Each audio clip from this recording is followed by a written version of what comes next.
Мы рады вас приветствовать из города Сыктывкара, из Коми Республиканского института развития образования, который находится в столице Республики Коми. Поэтому очень рады вас видеть и благодарим вас за интерес к такому нашему профессиональному событию, которое происходит уже со вчерашнего дня, с 5 апреля. У нас такая цикл обучения по инновационной программе дошкольного образования «Вдохновение», поэтому это замечательно. И мы очень рады приветствовать как специалистов наших детских садов, которые являются инновационными площадками, которые у нас входят в проект развития качества дошкольного образования. Это детские сады номер 12, номер 20 города Усинска, это детские сады номер 11 и 19 города Печоры, это наши инновационные площадки. И, конечно же, мы рады приветствовать наших коллег из детского сада номер 12 города Воркуты, которые готовятся сегодня так вот виртуально принимать всех нас у себя в гостях. И, конечно же, мы благодарим за интерес к нашей профессиональной деятельности со стороны профессионального сообщества специалистов Российской Федерации, потому что и в чате, и среди тех, кто регистрируется, мы видим, что у нас присутствуют коллеги из города Братска, мы очень вам рады, и мы тоже, пользуясь случаем, немножко хочу переключиться, но хотим вас поздравить с тем, что в вашем детском саду работает тоже победитель номинации «Педагог» международного конкурса имени Льва Семеновича Выгодского, результаты которого были подведены только 29 марта, и 8 апреля у нас состоится встреча с нашим победителем из Республики Коми этого же конкурса. Поэтому, дорогие коллеги из города Братска, из детского сада номер 106, мы уже вас приглашаем на эту профессиональную встречу, и, возможно, вы зададите какой-то тоже интересный другой вектор профессионального нашего разговора. Также мы приветствуем коллег из города Чебоксары и из всех других городов Российской Федерации, которые сегодня подключились к нам.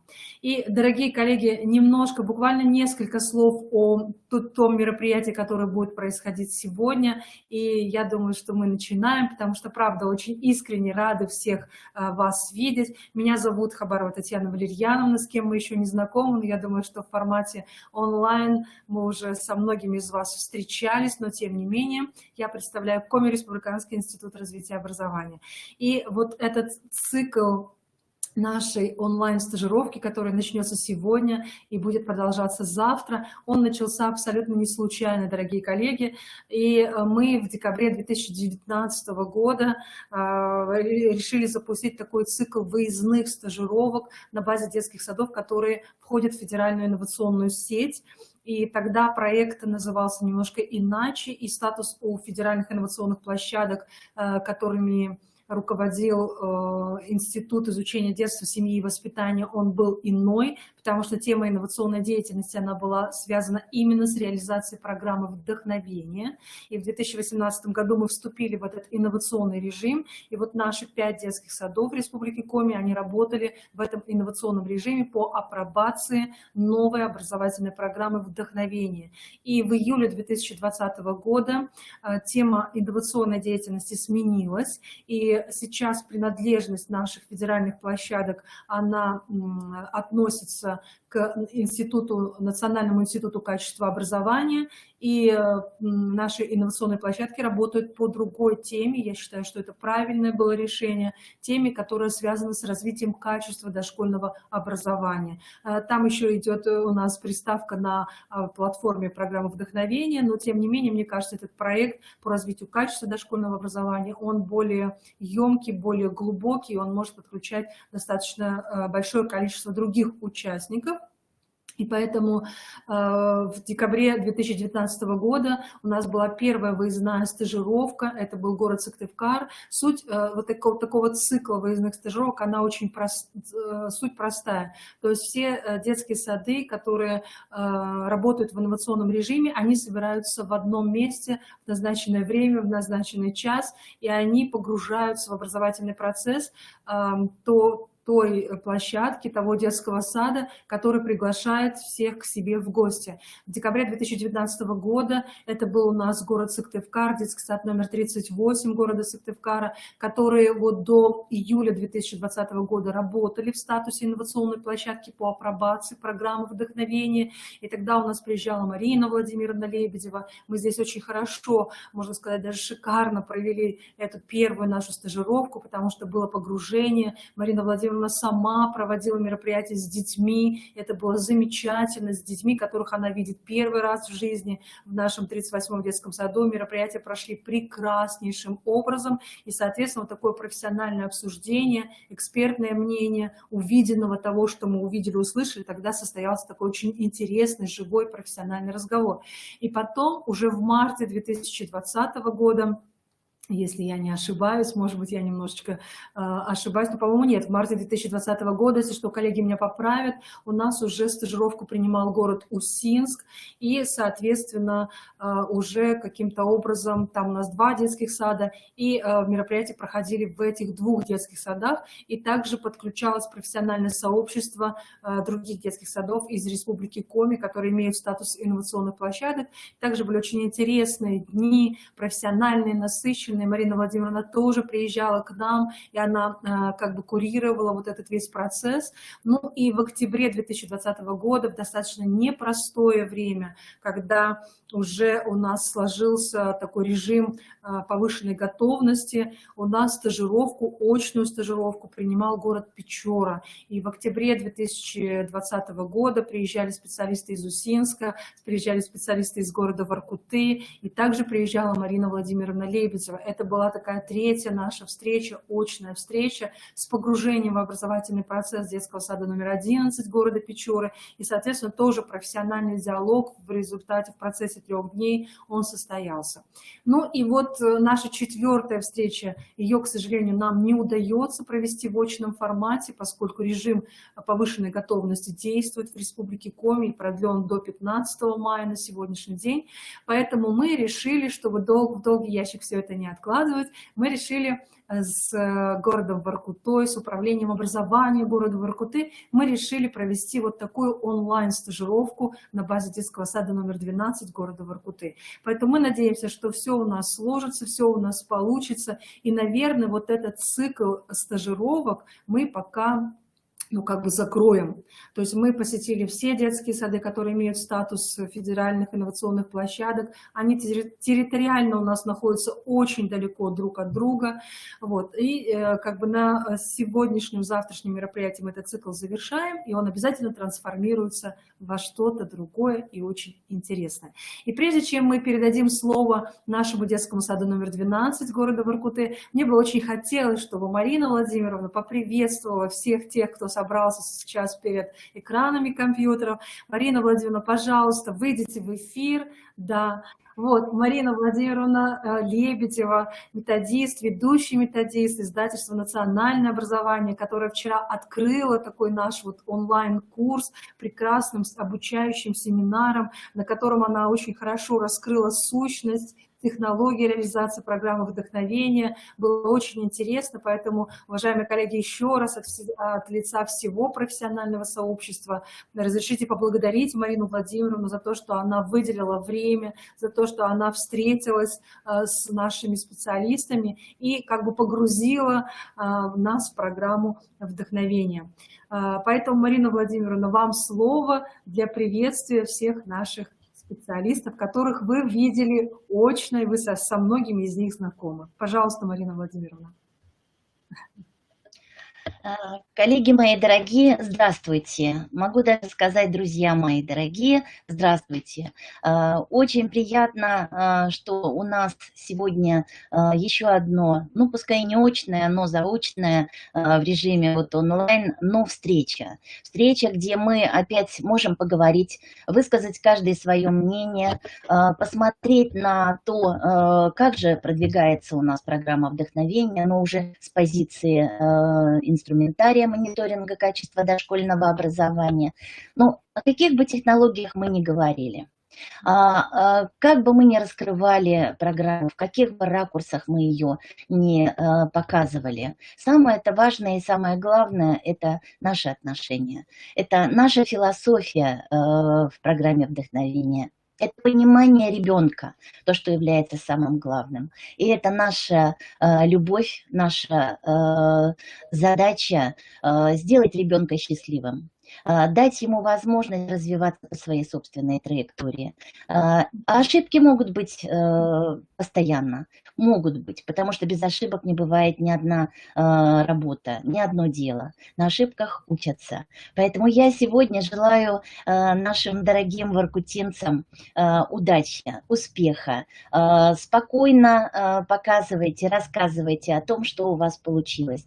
А мы с удовольствием послушаем и примем вот вашу работу, ваш опыт к себе на заметочку. Кто-то будет им пользоваться, кто-то возьмет какие-то элементы, но я думаю, что каждый сад неповторим. Спасибо вам огромное. Я желаю удачи в Воркуте, детскому саду номер 11 «Золотой петушок». И всем нам желаю увидеть самое лучшее, самое интересное, посмотреть за детьми, насколько интересно, насколько постановочно или нет получилось у наших друзей заинтересовать и показать тот процесс, в котором они живут. Спасибо. Спасибо большое, Марина Владимировна. Спасибо большое, Марина Владимировна. Да, слышу я себя. слышу я себя. Марина Владимировна, можно выйти из эфира и отключить микрофон, потому что я очень хорошо, да, слышу сама себя у вас. Поэтому спасибо большое еще раз Марине Владимировне. И я думаю, что профессиональное общение, профессиональное обсуждение, экспертная такая оценка со стороны нашего профессионального сообщества, она обязательно состоится. Поэтому, уважаемые коллеги, немножко буквально в двух словах о дизайне нашей сегодняшней и завтрашней встречи. То есть изначально мы предоставляем слово нашим воркутинским коллегам, которые представят то, что у них, на их взгляд, получается хорошо на сегодняшний день в практике реализации программы вдохновения. И после этого, где-то ориентировочно после 15 часов, мы разворачиваем профессиональное экспертное обсуждение того, что мы увидели.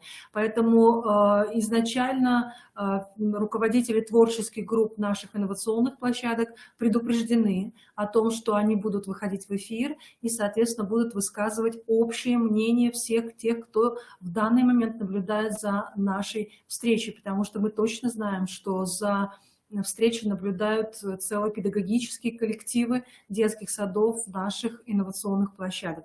Но право слова и право как бы такого общего мнения всех тех, кто смотрит, мы предоставим сначала руководителям творческих групп. Вот дизайн встречи наш такой. Как он изменится и в какую сторону мы пойдем, иногда мы сами не знаем, но я думаю, что все сложится хорошо.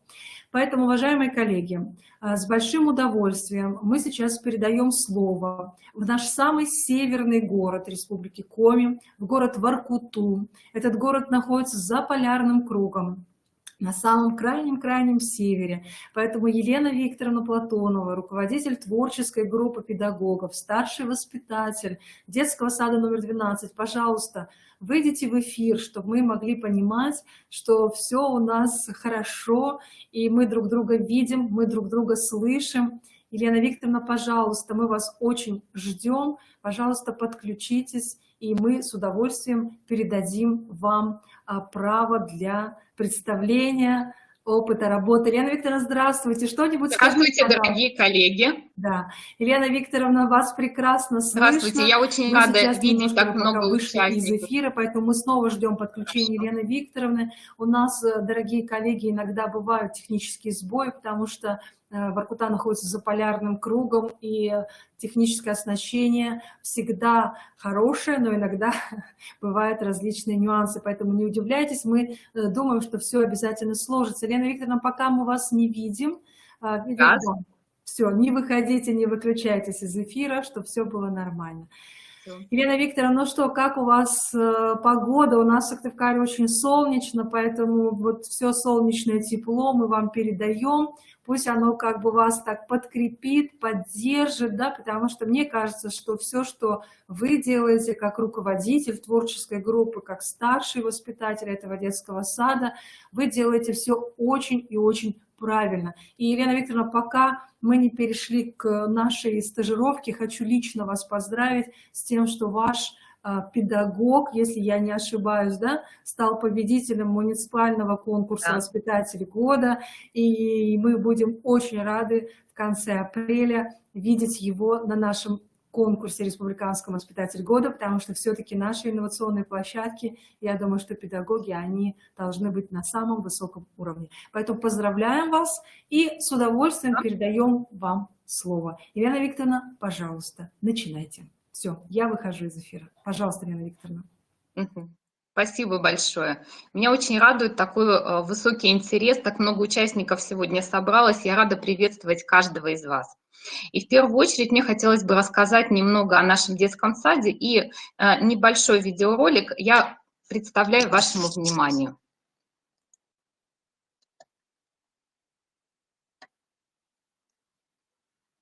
И потом мы продолжим.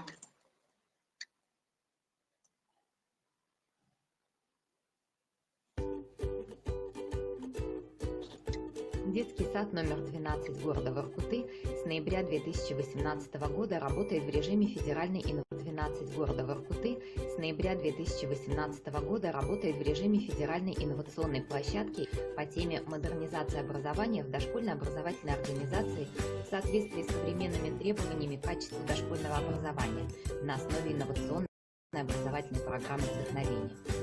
С октября 2009 с момента начала инновационной деятельности педагогический коллектив изучал приобретенный методический комплект программы вдохновения, материалы семинаров, делал первые шаги в изменении образовательной среды и внедрении технологий программы. За это время изменилось многое, в первую очередь отношение педагогов к ребенку, проявлением детской инициативы и самостоятельности, организации образовательного процесса. Инновационная деятельность нашего учреждения основана на логике сотрудничества детей и взрослых, поддержки детской инициативы, признания за каждым ребенком права на участие в принятии решений, учете индивидуальных особенностей и интересов всех участников. В программе вдохновения предусмотрена особая технология организации образовательной деятельности «План дела анализ», проводимая в формате детского совета. Технология дает возможность реализовать на практике образовательный процесс, интегрирующий содержание различных образовательных областей и предоставляет детям выбор вида и содержания деятельности. Ориентация на стимулирование инициативы ребенка, создание условий для его свободного развития через индивидуализацию образовательного процесса, организацию идеологических отношений с педагогами невозможно без изменения предметно-пространственной развивающей среды. Ребенок должен иметь возможность выбора деятельности, партнеров по деятельности, возможности уединения, доступности материалов, возможности изменения пространства в соответствии с собственными замыслами, предоставление широких возможностей для выражения своих мыслей, идей и инициатив. Важным становится и поддержка голоса ребенка в группе, признание ценности детских идей для учебного сообщества и продуктов детской деятельности как способов их реализации. Тщательно продуманная и созданная в процессе совместной деятельности взрослых и детей развивающая среда побуждает ребенка к исследованию, проявлению инициативы и творчества. Сегодня на группах, работающих в режиме инновационной деятельности, ушли формальные календарно-тематические планы, регламентирующие утро, образовательную деятельность, в них не было места детским интересам, в них не вписывалась детская инициатива, и детская активность имела возможность проявиться только тогда, когда это было нужно нам, взрослым. Благодаря образовательной программе вдохновения совместное планирование органично вошло в нашу жизнь. Только за прошедший год педагоги делились опытом деятельности на первом онлайн-фестивале «Инновационное дошкольное образование Республики Коми» в мае 2020 года. Представляли практические наработки в июне этого года на межрегиональной онлайн-конференции «Ярмарка вдохновения» для участников инновационных площадок по апробации инновационной образовательной программы вдохновения. А также знакомили педагогов города Воркуты с с особенностями реализации программы на городском семинаре «Истоки успешного будущего. Эффективные практики позитивной социализации ребенка-дошкольника». В ближайших планах у команды инноваций участие в онлайн-конференции «Лучшие инновационные решения и практики» в рамках онлайн-фестиваля «Инновационное дошкольное образование в Воркуты». Проведение городского семинара по теме инновационной деятельности и организация работы стажировочной площадки для педагогов инновационных площадок Республики Коми по апробации программы вдохновения с участием представителей Коми Республиканского института развития образования и издательства «Национальное образование». Эти вдохновляющие эффекты, события и планы нацеливают наше учреждение на дальнейшую работу в режиме инноваций. Апробации программы вдохновения.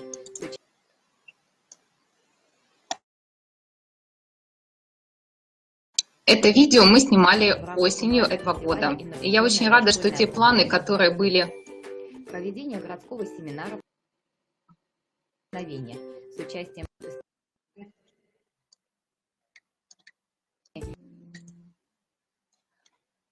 Эти вдохновляющие эффекты, события и планы нацеливают нашу...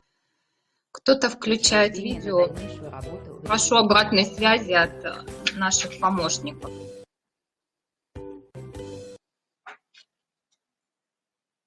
Я могу продолжать, надеюсь? Может быть, обращение к нашим спикерам, да, потому что они все назначенные спикеры. Уважаемые коллеги, вы помните наше правило. Пока выступает человек, никто ничего на платформе не делает. Поэтому просим внимания к Елене Викторовне. Спасибо. Елена Викторовна, продолжайте, да, продолжайте. Спасибо. Дорогие коллеги, у кого видео случайно по каким-то причинам не подгрузится, я буду в чате писать ссылки. И вы можете посмотреть их, как-то параллельно включить или посмотреть чуть позже. Договорились? В этом видео, которое мы снимали осенью, мы наметили для своего коллектива, для нашей команды инноваций какие-то определенные задачи, которые бы мы хотели реализовать. Я очень рада, что у нас все получилось, и все случилось, и все прошло. И вот здесь, сейчас, сегодня с вами наша стажировочная площадка начинает свою работу. Как уже говорила Татьяна Валерьяновна Хабарова, с осени 2020 года мы перешли под управление Национального института качества дошкольного образования и вплотную занялись оценкой качества дошкольного образования на основе образовательной платформы вдохновения. И сегодня мы попробуем проводить такие маленькие параллели с использованием инструментов шкал этого мониторинга. Надеюсь, вам будет интересно, надеюсь, вам будет понятно. Детский сад номер 12 Дорогие коллеги, с ноября 2018 года работает в режиме федеральной инновационной площадки по теме модернизации образования в дошкольной образовательной организации в соответствии с инновационной площадкой по теме я точно ничего не переключаю. Образовательной организации в соответствии с современными требованиями. Спасибо. Давайте я попробую сама переключать все наши материалы подготовленные. Мы много подготовили для вас. Секундочку вашего терпения. Формат стажировки подразумевает полное погружение, и несмотря на то, что у нас встреча состоялась онлайн, мы планируем показать вам эту атмосферу погружения, эту атмосферу, в которой находятся каждый день наши дети в технологиях этой образовательной программы. Первый день стажировки нашей мы проведем с воспитанниками подготовительной группы номер 2 нашего детского сада и их замечательными воспитателями. Так как формат нашей встречи не позволяет нам погрузиться во все 12 часов одного дня, то мы выбрали для вас самые интересные моменты этого дня. Уверяю вас, все это проводилось в течение ровно одних живых суток наших воспитанников в нашем учреждении. Каким он будет, вы увидите сами. Не все получилось гладко, но гладко не бывает, ведь это вдохновение и инициатива детей, их самостоятельность, их интересы и идеи, они непредсказуемы, и каждый день не похож на предыдущий. Я уверена, вы в этом убедитесь. И сейчас я предлагаю вашему вниманию окунуться в атмосферу утра подготовительной группы.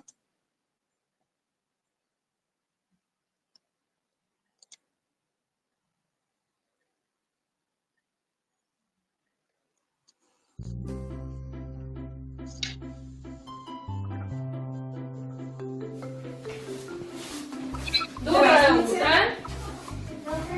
Доброе утро. Сашенька, как дела? Как настроение? Так, проверим температуру. 36,2, здорово. Алиса Андреевна, не забудьте расписаться, пожалуйста.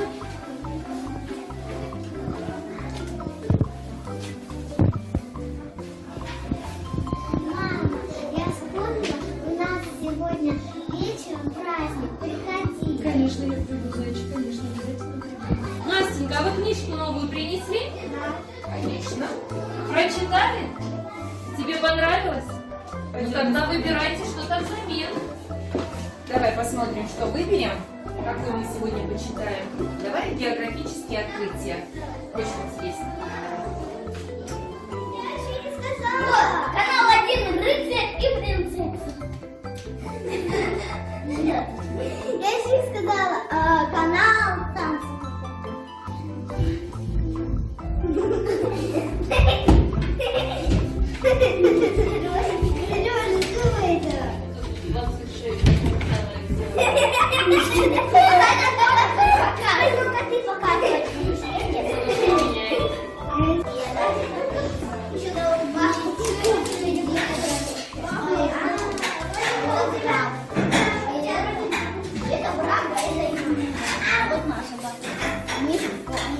Мальчики, что вы?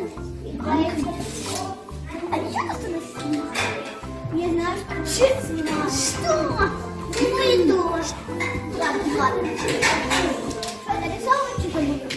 Арина, давай сами. Вот давай.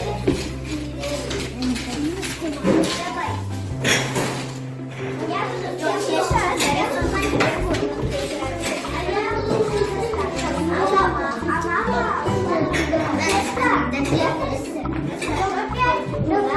пока. Не трогайте мою шкатулку. Мама мне разрешает. Мне разрешает трогать шкатулку. Я сама. Что? А ты я такая? Что, Арина? Тебе нельзя трогать. Сказала нельзя. Давай с нами когда он тебя накрутил. Ладно, я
Точно, ребята, у нас же зарядка. Ребята, а кто хочет сегодня получить заряд бодрости и энергии?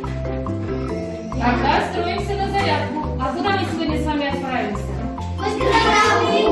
В игровую. Сейчас я предупрежу Татьяну Ивановну и отправимся на зарядку. А вы пока быстренько наведите порядок и уберите лишние игрушки.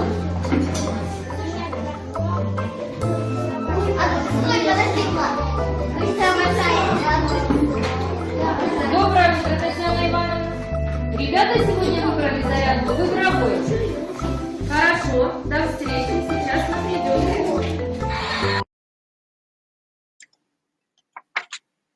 Вот такие они, дети вдохновения, имеющие свободное время, имеющие желание организовывать свою утреннюю деятельность по собственным интересам.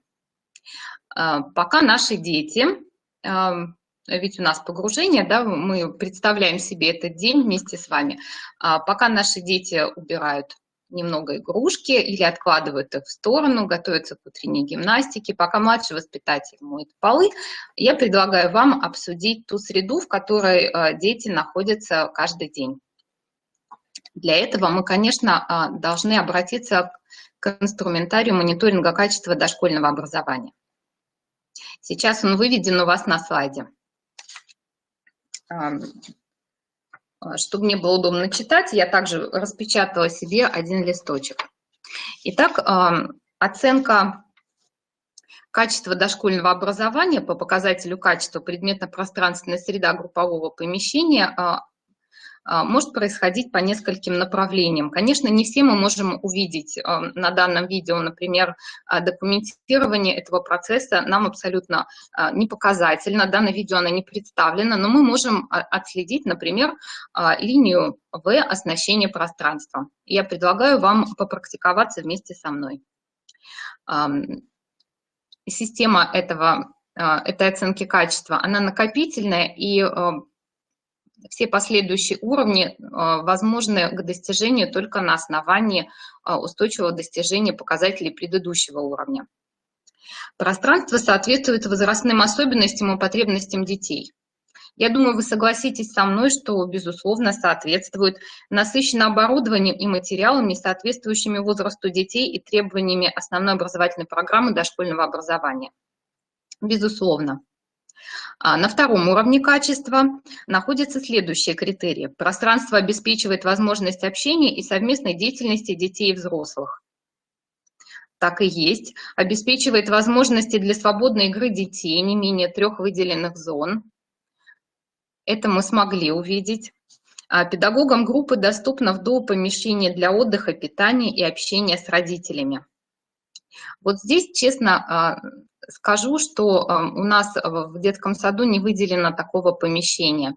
Поэтому с точки зрения мониторинга концепции дошкольного образования следующие уровни нам пока не подвластны в полной мере, пока мы не выполним все критерии стремительного к базовому качеству дошкольного образования.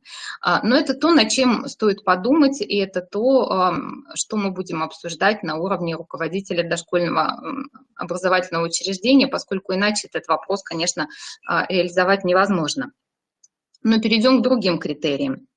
Оснащение пространства не затрудняет перемещение детей и взрослых. Уверена, вы согласитесь со мной. Мебели достаточно, чтобы разместить без нагромождения необходимые игрушки, материалы и прочие предметы. Ребенок может взять что-то с полки, не опасаясь, что в этот момент на него что-то упадет. Да, это мы тоже увидели. Достаточно расходных материалов для реализации предусмотренной образовательной деятельности. Образовательную деятельность мы пока не увидели, но материала было представлено в достаточной степени. В том числе и краски, карандаши, бумага для рисования, то есть для продуктивного творчества, экспериментального творчества, продуктивной деятельности. На базовом уровне находятся следующие критерии. Пространство группового помещения зонировано для одномоментной реализации различных форм образовательной деятельности. Мы увидели определенные решения в интерьере, которые позволяют нам трансформировать пространство и разграничивать его, да, выделять те зоны, которые интересны педагогу и родителям, и педагогам, и детям, всем участникам образовательного процесса. Пространство оснащено различными материалами, инструментарием, играми, игрушками, учебно-практическими материалами, природными материалами, песком, водой и прочими материалами для детской активности не менее 5 видов в каждой выделенной зоне. Мы, конечно, не имеем возможности походить там и все посмотреть, и все посчитать, но представляется возможным, что этот показатель реализован на базовом уровне на данной группе. Некоторое оборудование и материалы обладают полифункциональными свойствами, например, природные материалы, детская мебель, мягкие модули. И в группе, которую вы сейчас смогли увидеть, там тоже есть такие мебельные решения. Это ширмы, это передвижные стенды, и это достаточно легкие для перемещения столы, которые по силам перемещать детям старшего дошкольного возраста. И, конечно, это отдельная зона, размещенная в углу, такая театральная, одновременно служащая уголком уединения у них. Зона для отдыха и уединения обустроена соответствующим образом, мягкими подушками, приглушенным светом и прочим. Мы ее увидели. Обеспечена возможность реализации инклюзивного образования.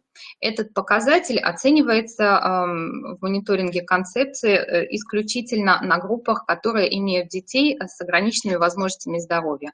В нашей группе, которая представлена вашему вниманию, таких детей нет. О хорошем качестве свидетельствует доступный детям широкий круг разнообразного оборудования, инструментария и материала для реализации своих замыслов в разной деятельности – игровой, исследовательской, познавательной, двигательной. Использование разнообразных полифункциональных предметов и материалов. Я думаю, вы обратили внимание, размещенные на стеллажах интересные неоформленные предметы, которые можно использовать в соответствии с идеями детей.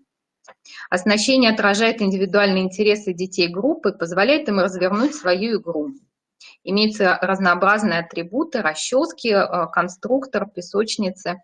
Песочниц у нас нет, все-таки это группа старшего дошкольного возраста, и очень хотелось насытить ее другими центрами, и центр песка и воды у нас представлен в функциональном помещении. И здесь мы освободили место для размещения других центров. Но, тем не менее, отражает индивидуальные интересы детей, дает им возможность творить, организовывать деятельность. Обустроенные места для организации работы взрослых.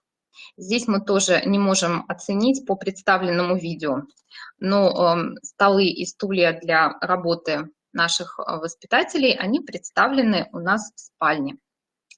О превосходном качестве среды группового помещения будет свидетельствовать высокая культура оснащения образовательного пространства с учетом контекста социокультурного окружения. Принципы оснащения фокусируют на использовании необходимого и достаточного набора материалов. Мы, конечно, только стремимся к превосходному качеству. Если строго оценивать, строго следовать концепции мониторинга качества дошкольного образования, то мы на качестве, которое стремится к базовому, поскольку не имеем помещения для взаимодействия с родителями отдельного выделенного. По остальным критериям мы подходим к базовому уровню. И нам есть куда стремиться. И слава богу, что мониторинг качества дошкольного образования своими шкалами как раз помогает педагогам ориентироваться на те показатели качества, которые стоит иметь в виду, которые стоит брать на вооружение, над которыми нужно работать. Итак, пока мы немного переключились на качество дошкольного образования, наверное, в нашем виртуальном дне наши дети уже подходят на свою утреннюю зарядку. Предлагаю вам посмотреть, как она проходит в игровой.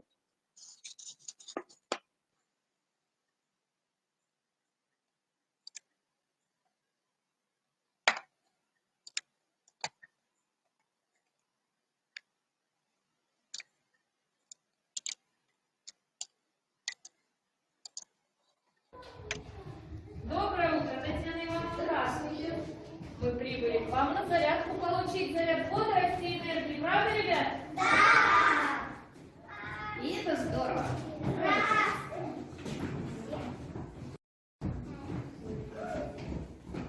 Все пришли? Да. Хорошо, ножки подровняли. Доброе утро, ребята. Доброе утро. Вы, как вас много сегодня? Вы решили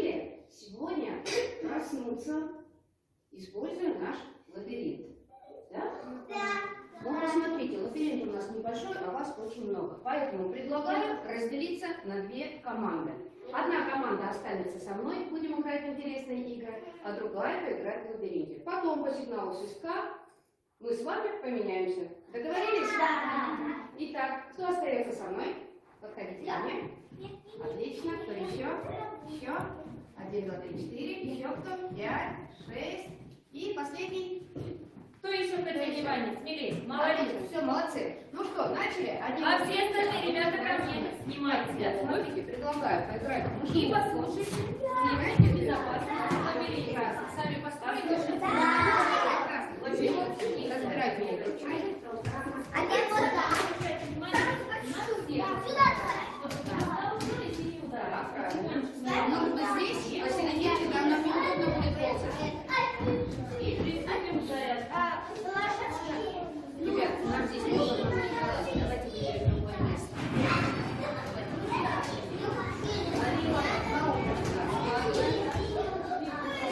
Иди ко мне.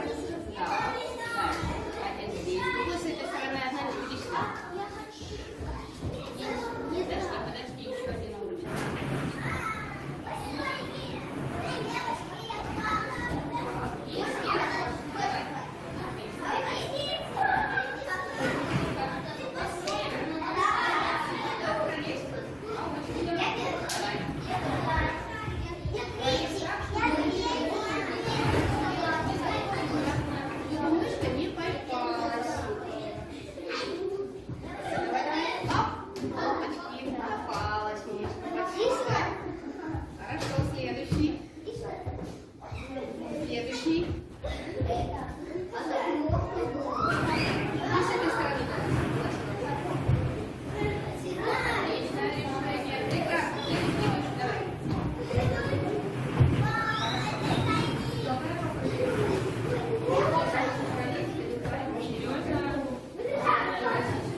Молодцы.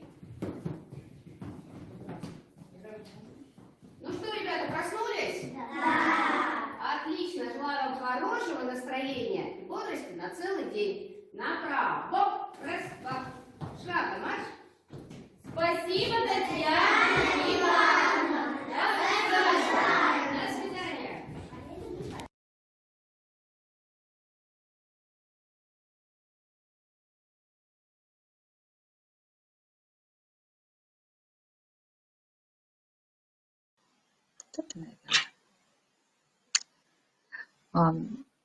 У нас большое здание, 3 этажа, и поэтому функциональных помещений, которые потенциально подошли бы под зарядку, довольно много.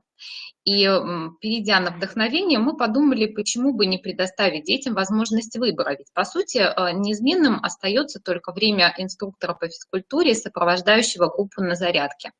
А функциональные помещения можно менять по выбору детей. И такую возможность дети очень оценили.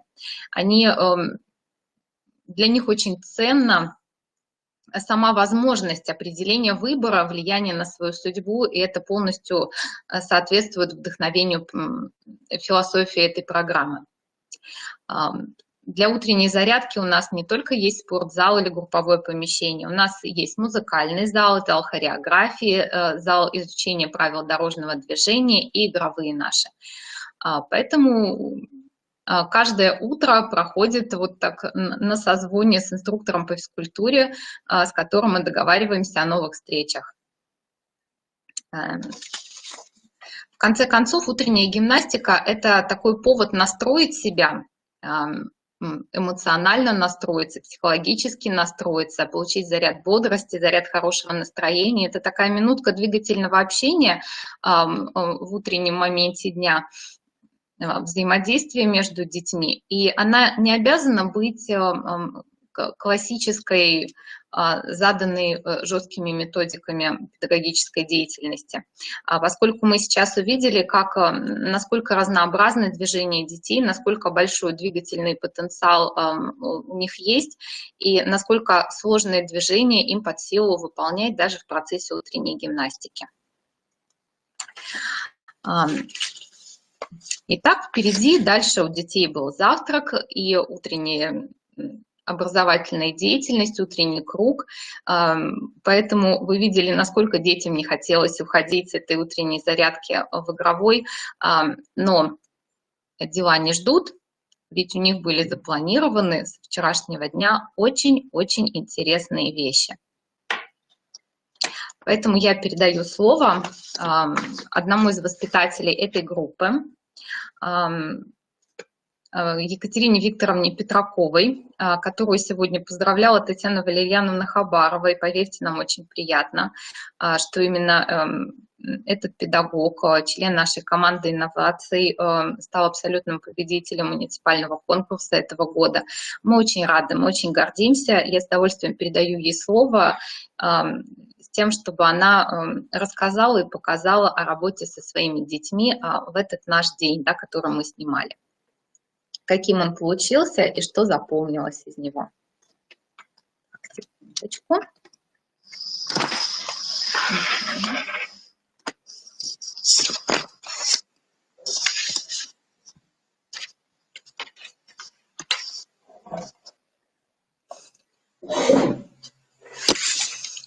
Добрый день, уважаемые коллеги! Я рада приветствовать всех участников нашей стажировочной площадки и расскажу в продолжение нашего интересного дня. Одного дня из жизни нашей группы. Как и в каждой образовательной технологии, в технологии план, дело, анализ, есть и свои обязательные элементы. И, конечно же, утренний круг в формате детского совета, на котором обсуждаются новости и события предстоящего дня, а также совместно с детьми планируется образовательная деятельность, и является нашим планом. Непосредственная деятельность детей в выбранных центрах активности – это и есть то дело, которым мы занимаемся на протяжении выбранного дня. И третья составляющая – это, конечно, анализ. Итоговый сбор, на котором проходит рефлексия. Ребята делятся своими полученными результатами деятельности и представляют ее продукты. Ну, конечно же, это было бы не вдохновение, если бы всегда все шло так, как мы задумали, по предусмотренному плану.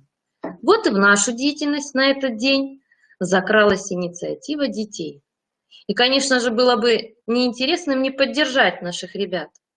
А когда они видят поддержку, они еще с большим азартом вникают и продолжают свою деятельность. Была выбрана не случайно. Ведь больше недели ребята живут темой волшебных замков, рыцарей, принцесс. И в процессе всей этой недели у ребят появлялись все новые и новые задумки, планы. Поэтому самым первым и самым главным, что решили ребята, сделать не просто праздник, а королевский бал. И обязательно пригласить родителей. Дети очень нетерпеливые, поэтому они решили, что они справятся с этим заданием за один день. И уже вечером каждый пригласил свою маму на праздник. Приглашение делали вечером, накануне. Многие ребята уже владеют, изготовили пригласительные, пригласили, волновались, хотя и понимали, что самые благодарные зрители – это, конечно же, наши родители, мамы и папы. И когда наступило утро праздника, а ничего еще совсем не было готово, мы решили продолжить нашу деятельность.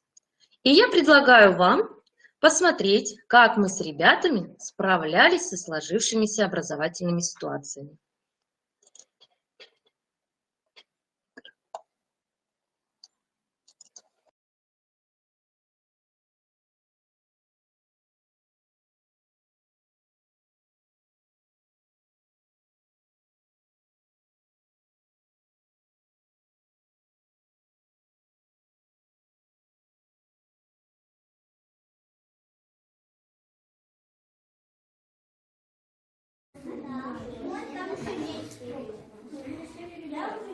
Нас сегодня так много, я смотрю, не все у нас помещаются.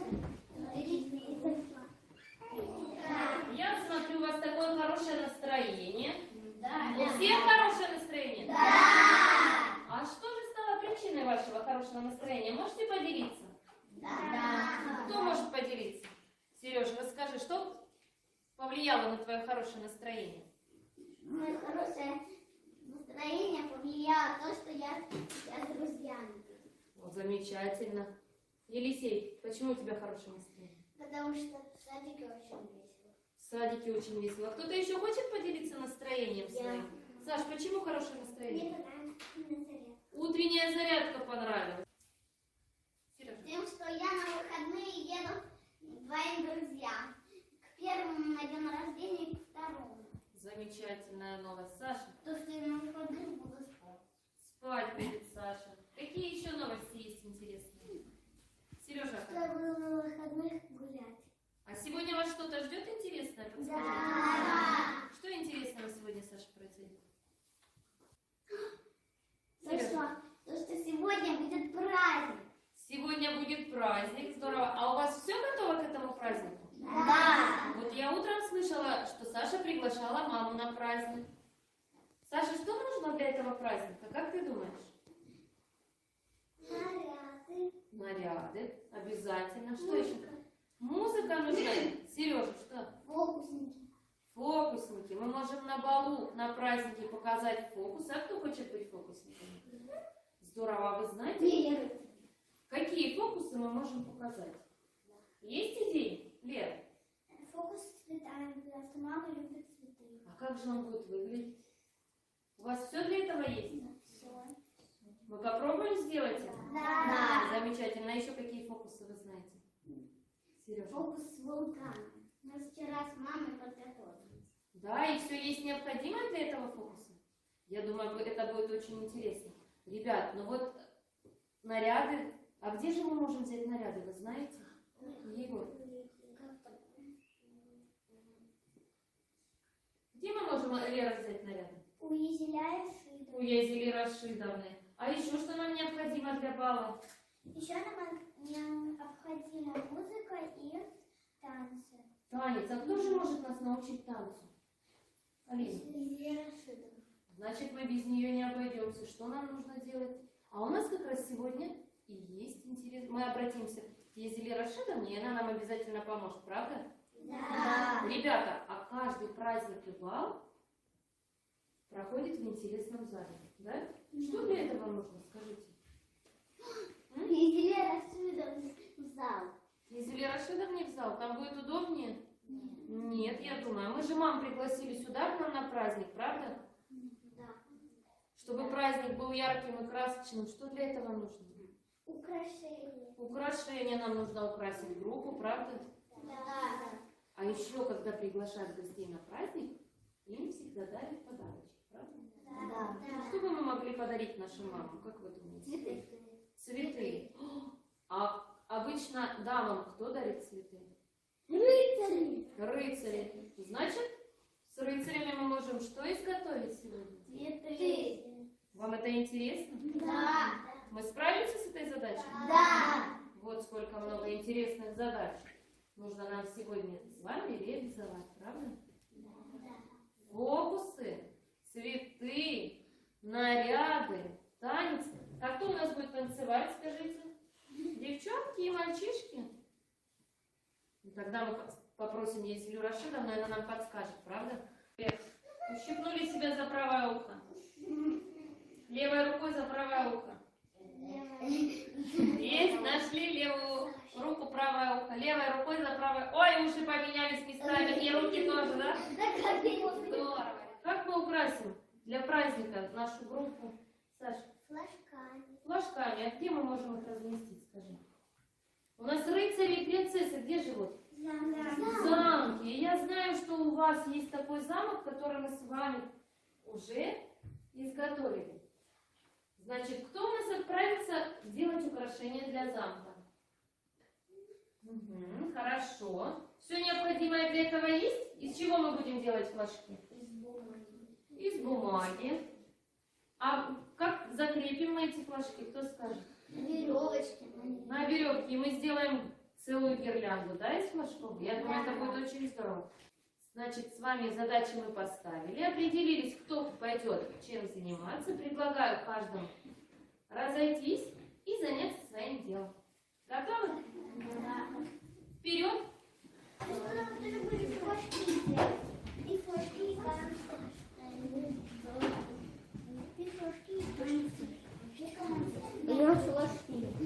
Так, ребята, каждый берет все необходимое для того, чтобы выполнить.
Еще сыпь, Сережа.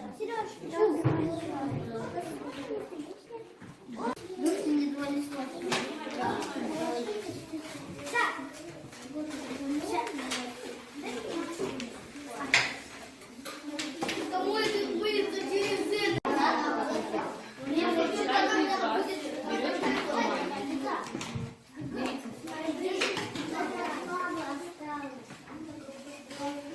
Взяли, выбрали?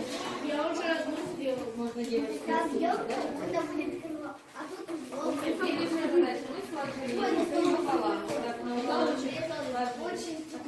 Получилось? Теперь разворачиваем.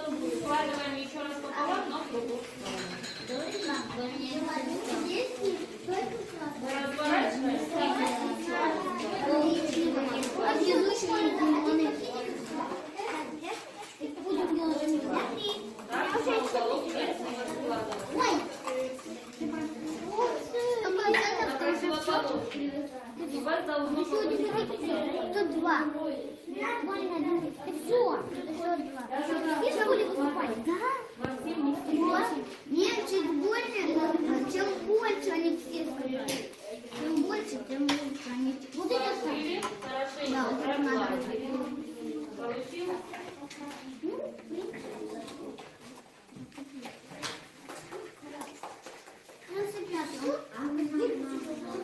Нет. Правильно. Теперь Екатерина Викторовна.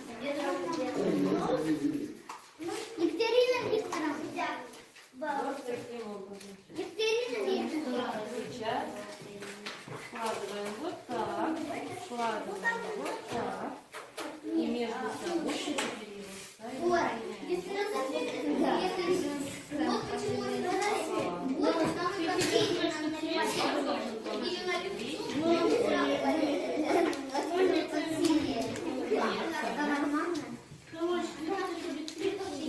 Так, смотри, ты прогладила вот так и прогладила вот так. А теперь ты берешь вот так за два и соединяешь. Соединяешь, а потом загибаешь. Понятно? Вот так.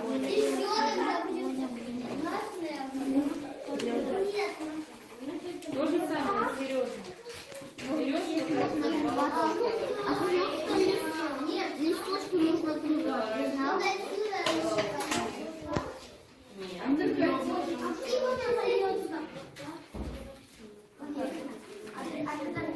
вот так. не пойдется, вот так. Да, или тебе разлаивать сложно, чтобы получилось. Ну только вот так пойдется. Головку замочек должен получиться. Кстати, она пойдется или... Приглаживай хорошо. Теперь нам нужно залить сначала водичку. Так сода потом пойдется. Заливаем водичку. Ну, она Заливаем водичку. Сережа Петровна.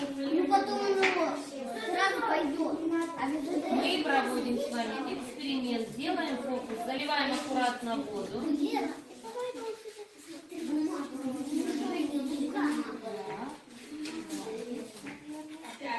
Теперь мы высыпаем с вами лимонную кислоту. Высыпаем. Сыпь. Все сыпь. И смотрим, что происходит. Ничего не происходит у нас. Мало, наверное, лимонной кислоты. Или мало соды. Сережа, можно добавить немножко воды. Добавляем.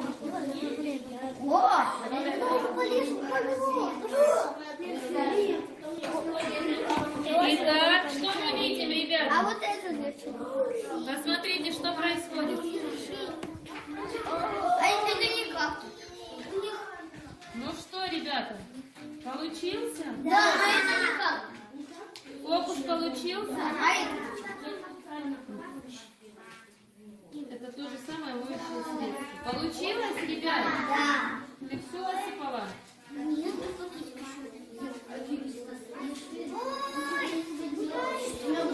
а почему не так?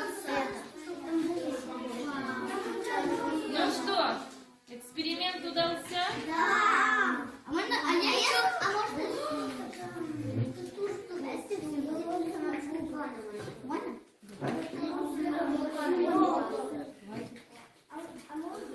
Посмотрите, что происходит. Хватит. Ну что, фокус готов у нас на праздник? Замечательно. Смотрите, как лава извергается из вулкана. Итак, продолжаем.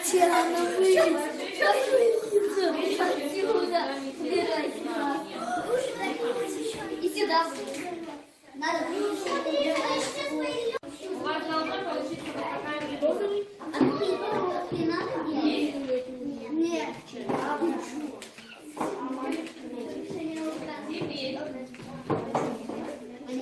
Получилось? Эксперимент удался. промазал. Перевернул и сделал с обратной стороны то же самое. Вот так должно получиться одна. Получилось? У кого получилось? Вы вот правильно берете свободными уголками. Следующее, что вы делаете?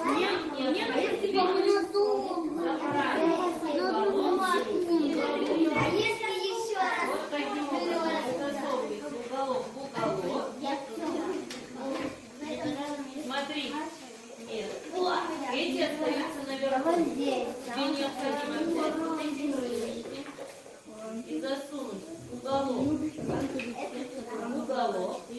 Вот сюда.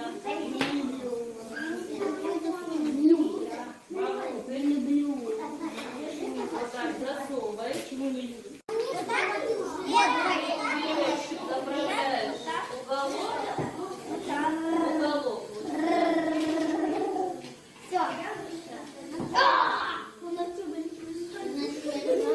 Типа ты еще буду. Вот это круто! Эксперимент! Надо понять, если вы А воду можно отпускать? делами. Вот засунул уголок. Здесь у тебя дырочка. Я послушаю. Давайте. Вера, смотрите. Сейчас еще раз. Давай я.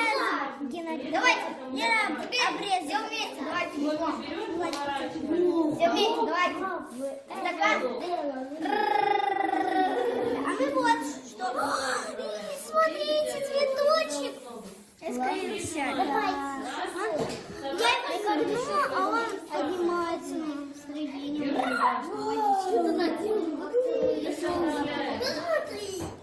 Вау.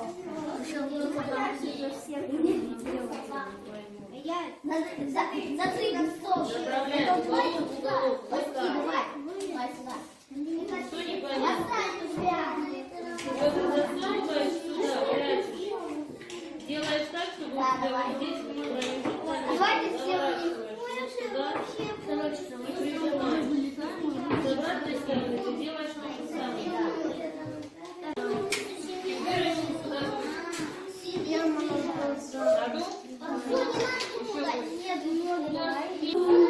Цветочек куда?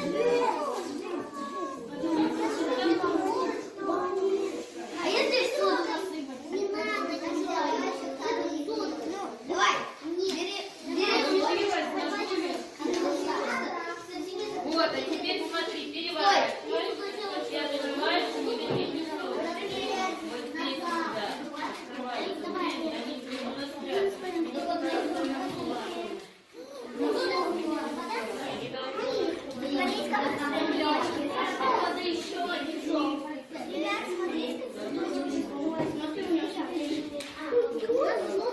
у нас Нас носит пойдет. Он идет. Алина, он идет. Вот смотрите. Почти. Алина, быстрее. Он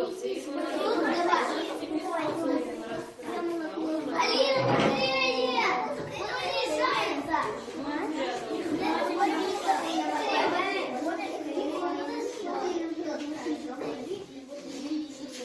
Вот,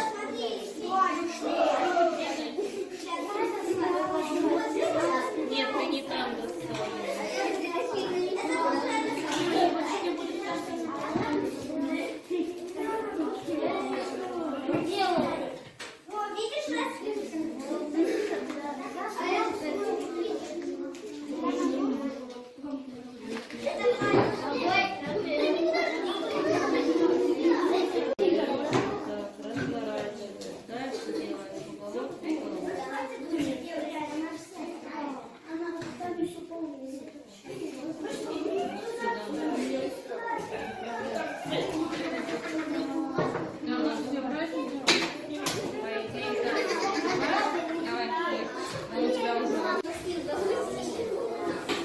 У тебя уже развернулся весь тюльпан, тебе надо уголки спрятать.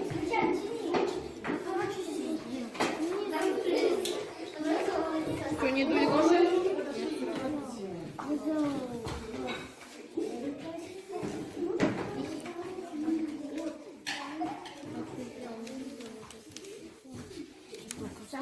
Подержу сюда.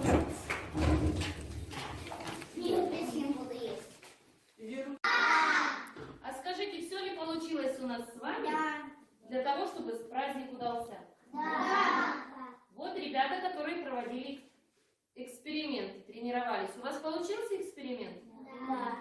Все получилось, как задумалось?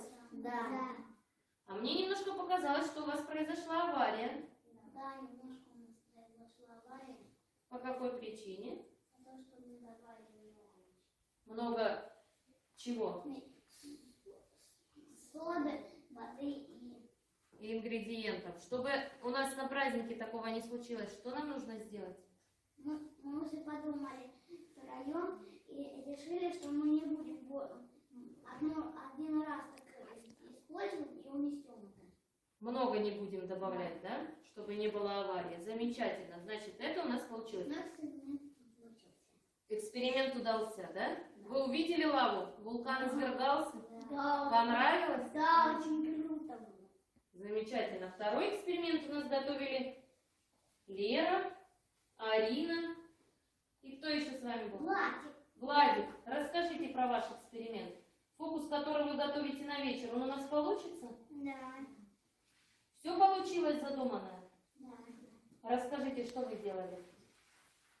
Мы сначала вырезали цветы, а потом мы загибали лепесточки, Для чего вы это делали? чтобы он потом в воде скрывался. И что, он раскрылся? Да. Вам понравилось? Да. Как вы думаете, мамам вечером на празднике понравится? Да. Здорово. Так, а еще я знаю, что мы с вами готовили украшения для замка. Ребят, получилось украшение? Да. Из чего оно состоит? Из бумаги. Из нитки. Мгм. И не знаю, Что вы делали? Какое украшение вы делали? флажки. Флажки. Длинная у вас получилась гирлянда? Да. Хватит украсить весь замок? Да. Вам понравится? Да. Было сложно? Нет. Все получилось? Ребят, вот смотрите, эксперименты мы провели, флажки изготовили, а еще мы готовили что, ребята? Цветы. Цветы. Для чего мы их делали? Чтобы подарить маме. Получились у вас цветы? Да. Скажите, это было сложно? Да. Сложно было? В чем была сложность, Сережа? Сделать их. Ну, потом в итоге все получилось? Вам понравилось? Да. А мамам понравятся эти цветы? Да. Ребят, для праздника у нас все готово? Да. Подумайте. Танцы. Музыка. У нас нет музыки, И танцы. танца и нарядов. Что нам для этого нужно? Что, отправляемся к Езели Рашидовне? Да.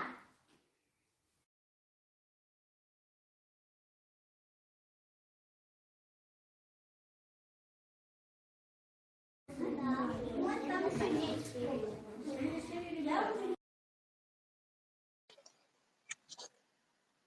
Уважаемые коллеги, как вы могли заметить, праздник мы делали впервые. Ребята волновались, мы были очень озадачены всем этим. А это оказалось непростым делом, даже на этапе самого планирования. Очень интересным и замечательным получилось то, что Сережа подготовился с вечера с мамой к этому эксперименту, принес из дома изготовленный вулкан и все, что для этого необходимо. С остальным выручили идеи детей и наша пространственная среда группы. Опыты с водой и бумагой мы уже проводили в Центре творчества, цветная бумага, нитки, а среди всего распечатанного материала и картинок для исследований детей у нас даже нашлись цветы для опыта.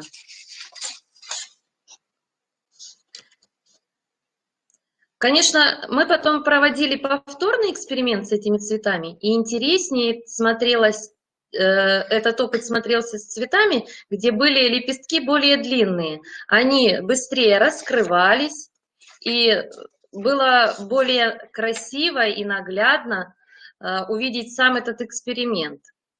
Контейнер, который использовали ребята для эксперимента с цветами, это контейнер, в котором хранятся все заготовки, идеи детей, которые они на протяжении проекта заготавливали. Пригодился и замок из картонных коробок, который мы с ребятами делали на прошлой неделе. Дети его немного затерли, потому что у нас в течение дня игра происходит с замком, и вместе мальчики с девочками принцесс спасают, и отдельно. Иногда не могли поделить ребята между собой этот замок, но благодаря флажкам, которые ребята изготовили, нам удалось украсить к празднику.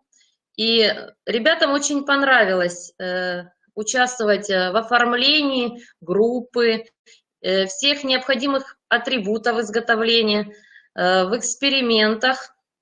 Многое было, конечно, готово, а за остальным мы направились к нашему музыкальному руководителю. Мы выяснили, что нам для праздника еще необходимы для бала костюмы, атрибуты, танец. А научить нас, конечно, может кто? Это наш музыкальный руководитель. И на это время, перед обедом, как планировалось сначала, мы думали, оставим немножечко времени и отправимся к ней. Но повезло нам, и у нас как раз в этот день было музыкальное занятие по расписанию специалиста. Поэтому я предлагаю слово нашему музыкальному руководителю Язиле Рашидовне Гафиятовой, и она расскажет, как же происходило дело дальше.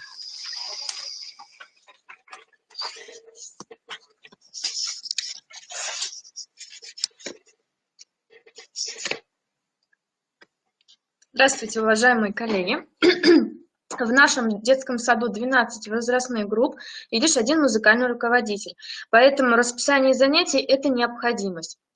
Ведь музыкальное воспитание дошкольников – основа художественно-эстетического воспитания маленькой личности, и чудо приобщения к миру музыки должно случиться для каждого ребенка. Средствами музыкальной образовательной деятельности решаются задачи: пробудить в детях интерес к музыке, обогатить музыкальные знания детей, познакомив их с различными произведениями, познакомить дошкольников с базами элементарных музыкальных понятий, развивать музыкальные способности, творческие способности детей, прививать музыкальный вкус. Решать эти задачи можно по-другому, а в образовательной программе вдохновения широко используется детское музыкальное свободное экспериментирование и творчество. Среда музыкального зала довольно стабильна. Это разнообразные музыкальные инструменты, аудиооборудование, мультимедийное оборудование и много пространства для движения. В эту среду я внесла элементы художественного творчества, такого созвучного миру музыки, а также центр театрализации, куда выкладываю подборку костюмов и атрибутов. Чтобы стать более мобильным и иметь возможность быстро реагировать на запросы детей, я храню подборки музыкального репертуара в облачном хранилище. Легко могу поделиться ссылкой с любым из педагогов и быстро найти нужные композиции. На группах, реализующих образовательную программу вдохновения, я подбираю музыкальный репертуар, игры и атрибуты с учетом темы группового проекта. Бываю на группах, знакомлюсь с идеями детей и педагогов, вношу свои предложения. К этому занятию я подготовила подборку музыки того времени, а также костюмы, которые по желанию могли бы надеть дети, чтобы проникнуться духом Средневековья. Вместе с тем занятия остаются простором для музыкального творчества. Приглашаю вас к просмотру музыкального занятия.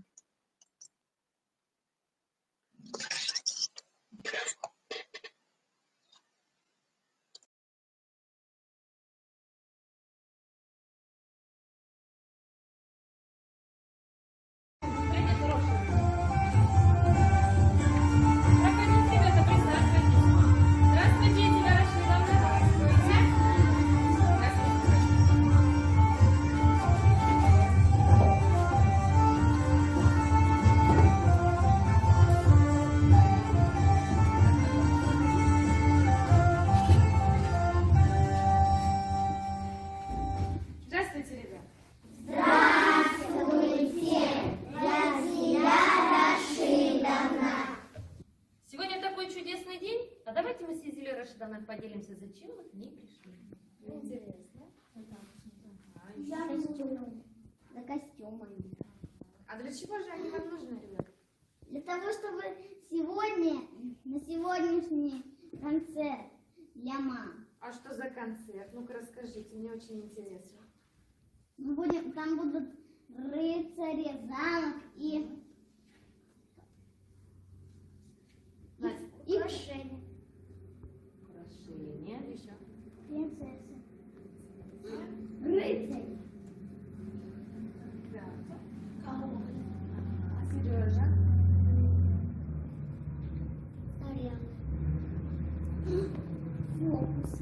Фокусы? Интересно. Мамы будут рады. А для чего этот концерт сегодня мы готовим? Расскажите. Что это за концерт будет? Королевский бал. Королевский бал. Ребята, королевский бал. А на балу кто у нас участвует? Давайте мы с вами подумаем. Принцессы и принцы, рыцари, правильно, Короли. короли. Ребята, что же происходило на королевских балах? Давайте мы с вами подумаем, чем занимались рыцари и принцессы. Танцевали еще. О, пели песни. Пели песни. Фокусы показывали еще. Илюша, да? Танцевали. Танцевали. А давайте же мы с вами подумаем, какие песни пели в средние века? О чем пели рыцари и принцессы? Гости бала. О подвигах других. Ребята, для вашего проекта у меня есть костюмы, и я их приготовила сегодня на занятия. Давайте мы с вами отправимся сейчас в Средневековье, воплотимся в рыцарей и принцесс и послушаем баллады, в которых воспевают О подвигах рыцарей. да, подвиги рыцарей, всю красоту принцесс. Давайте, ребята, мы с вами подойдем к костюмам.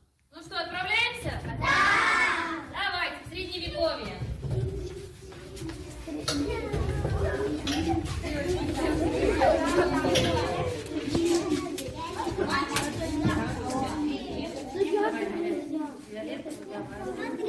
Смотри, я сказала. А я сказала.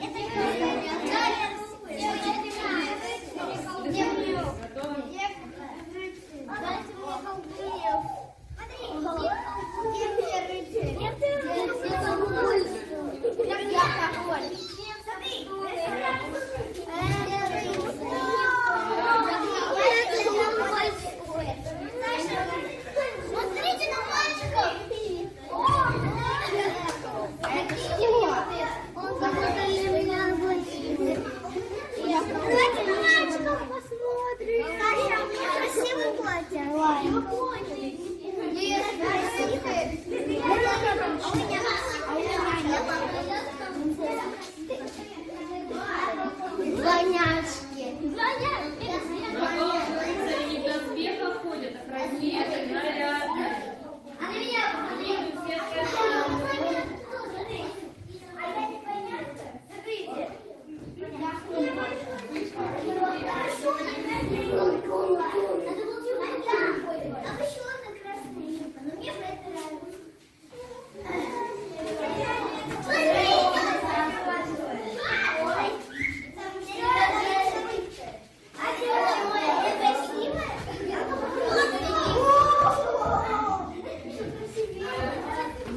Один самый, да?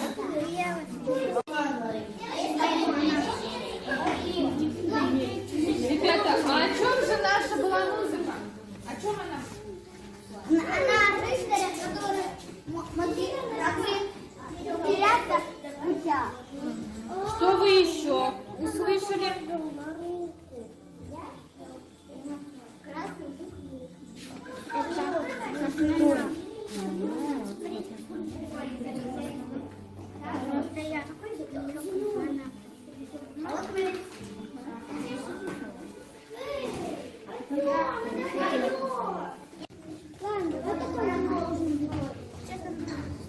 Саша, тебя испачкали?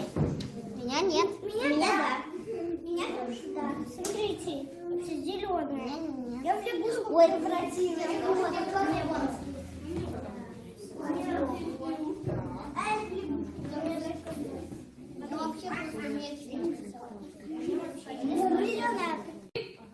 Ребята, вы послушали балладу. Что же вы услышали? Это то, что это песня, что о том, о рыцарях, которые еще не вернулись. Остались живы. Кто еще как думает? Еще это о доспехах рыцарей. Девочки, кто как думает? О чем эти баллады, девчонки? Что они вам напоминают, когда вы их слушаете? Далее. Как Лера. как принц идет в каких приключениях. Ребята, а какая же была по характеру музыка? Хорошая, добрая, звонкая, быстрая, веселая. Веселая. Энергичная. Да, вот. Скоростная? Интересная. Хорошая.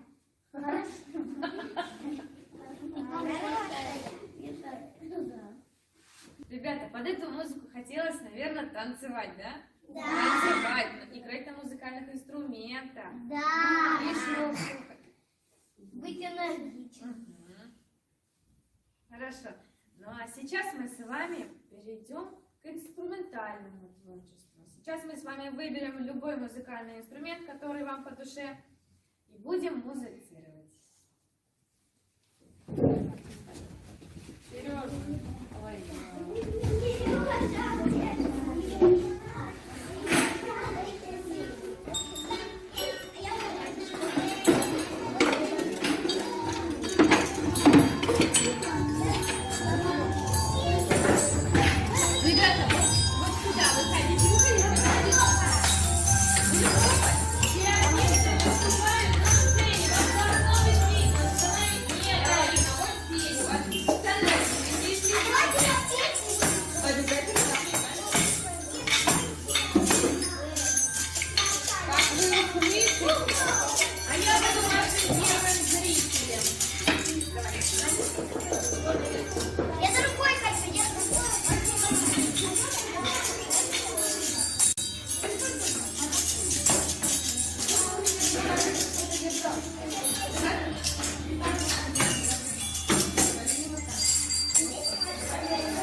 вами переходим к танцу. Вы же хотите танец приготовить для мамы? Да. Да. Давайте мы с вами уберем на места музыкальные инструменты.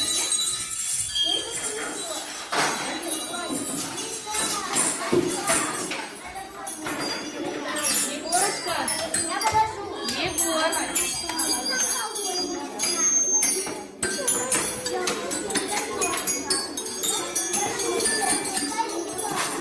Я могу сказать, чтобы они парами вставали или нет? Или сказать, что мы танцуем, как это танцуется? Ребята, а сейчас мы с вами переходим к разучиванию танца. Как вы думаете, какой мы танец сегодня будем учить? Русско-народный? Мы в замке с вами, мы в замке. Мы принцессы и принцы. Бал. Для бала, да. Какой танец? Бальный танец. Я вам предлагаю познакомиться сегодня с танцем мазурка. Мазурка — это бальный танец. Давайте, кто хочет танцевать? Да, давайте. Мальчики, приглашаем девочек. Мальчики приглашают девочек. Мальчики,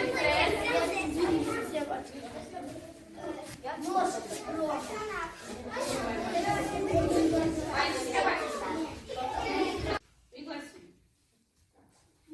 Как мы с вами в вальсу пробовали, видите?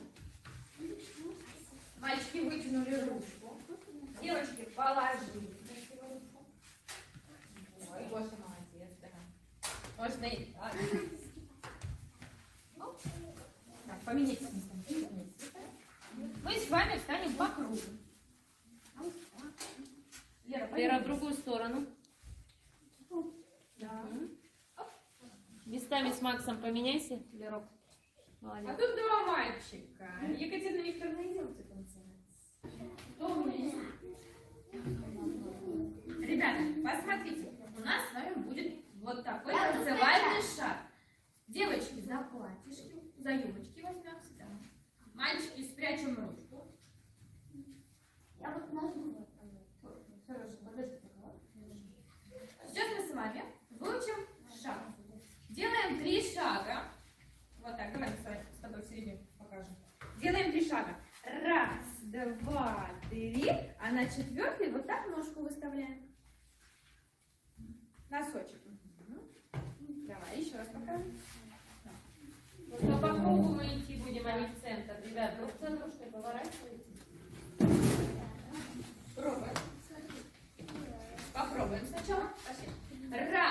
1, 2, 3, 4. Мы ножку выставляем. Носочек. 1, 2, 3. Выставили другую ножку. Ручку вперед вытяните. У нас ручка вперед. Дальше. Носочки тянем.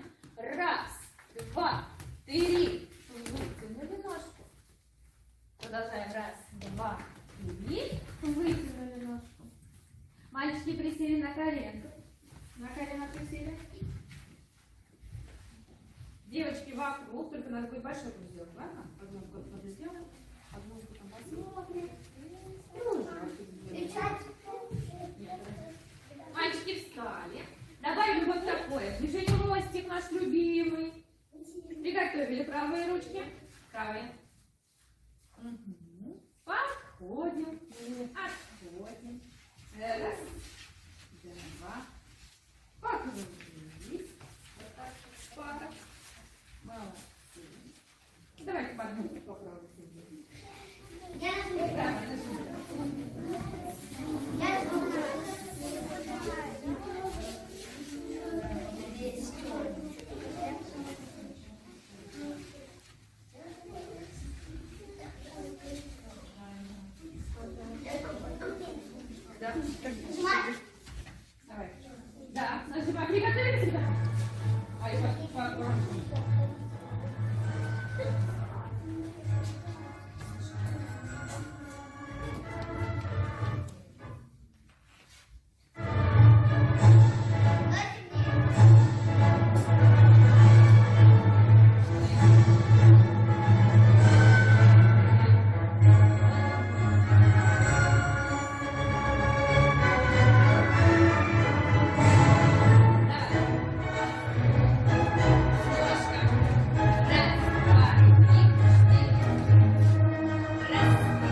место присаживаем. Даму потеряли?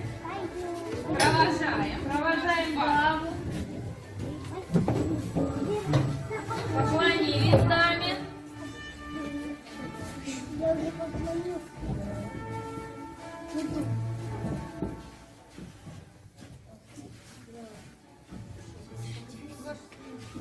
Сережа, пойдем.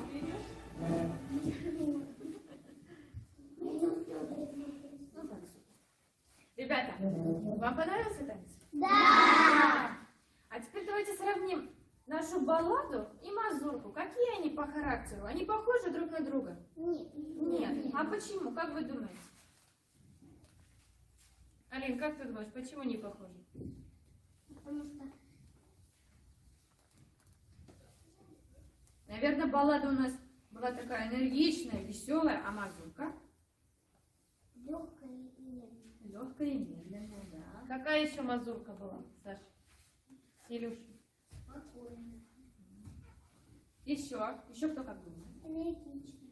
Мазурка энергичная была, мы сейчас танцевали. Какая она была, как ты думаешь? Медленная и спокойная. Медленная и спокойная. Под такую мелодию что хочется делать, скажите? Танцевать. Танцевать? Медленно. Медленно, да? Не торопиться, Не торопиться, красиво. Ребят, скажите, у нас для сегодняшнего праздника все готово? Да! Давайте вспомним, что сегодня мы покажем нашим мамам. Что покажем мамам, Настя? Танцы. Танцы. Танец готов? Да! Вам понравилось? Да! Что еще? Фокусы. Фокусы у нас получились? Да! Хорошо. Подарки готовы? Да! Замечательно. Все сделали мы, что нам необходимо? Да! Теперь мы с вами можем отправиться. Да? А вы где? В группу? Мы немножко отдохнем и подготовимся к вечернему концерту, да? Вам понравилось? Да! Езеля Рашидовна, мы приглашаем вас к нам на праздничный концерт. Спасибо, я обязательно приду на ваш Приглашаем, ребят? Да! А вас В какое время у нас будет концерт, ребят? Сегодня в 17:30. Хорошо, спасибо большое вам за приглашение. Проходите, ребята, присаживайтесь. Здравствуйте, Езеля Рашидовна.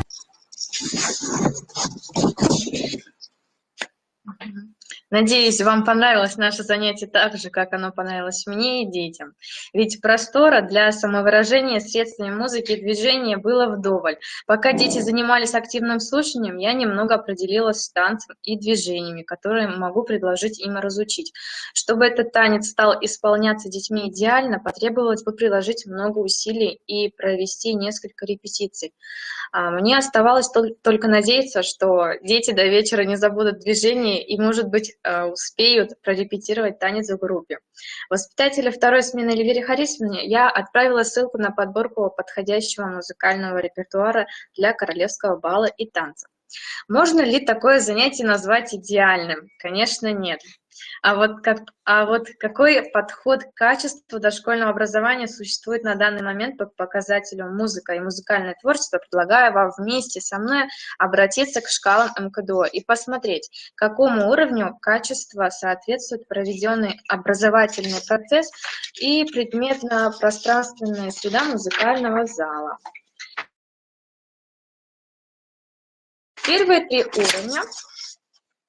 Первые три уровня качества, согласно шкалам МКДО, относятся к музыкальной деятельности с детьми и педагогам группы. Поэтому предлагаю вам перейти к рассмотрению уровня качества работы музыкального руководителя, начиная с 4-го уровня. Линия «Образовательный процесс». Хорошее качество прослеживается, если педагог развивает музыкальные способности детей в обогащенной образовательной среде, организует индивидуальную, мини-групповую и групповую музыкальную активность. Например, дети учатся слаженно петь, ритмично и слаженно двигаться. В музыкальном развитии детей участвует педагог с музыкальным образованием, который обогащает и индивидуализирует музыкальную деятельность детей. Педагог, развивая музыкальную культуру детей, поддерживает врожденную потребность детей в получении впечатлений, стремлению к радости и движению средствами музыки.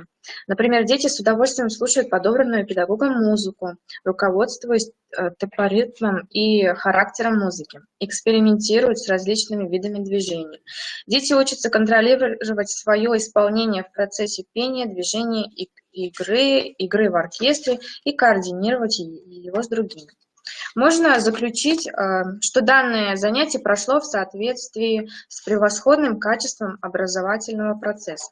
Линия предметно-пространственная среда хорошим качеством обладает пространство, где педагог, развивая музыкальную культуру, где пространство и его оснащение открывают воспитанникам широкий круг разнообразных возможностей в сфере музыкального творчества. Например, детям доступно специально выделенное для музыкальных занятий пространство. Это музыкальный зал, гостиная, театральные уголки, театральный зал. Среда ДО развивается, адаптируется с учетом потребностей, ожиданий, возможностей, интересов и инициативы заинтересованных сторон. Например, детям доступны разнообразные инструменты, ноты, танцевальные костюмы, фонограммы и другие необходимые материалы и оборудование для музыкально-танцевальных занятий. И здесь можно с радостью заключить, что нам удалось добиться превосходного качества среды для лучшего результата, удовлетворить запросы детей, создать условия для свободного познания музыки любыми доступными способами. А что же в итоге получилось у детей? Давайте посмотрим.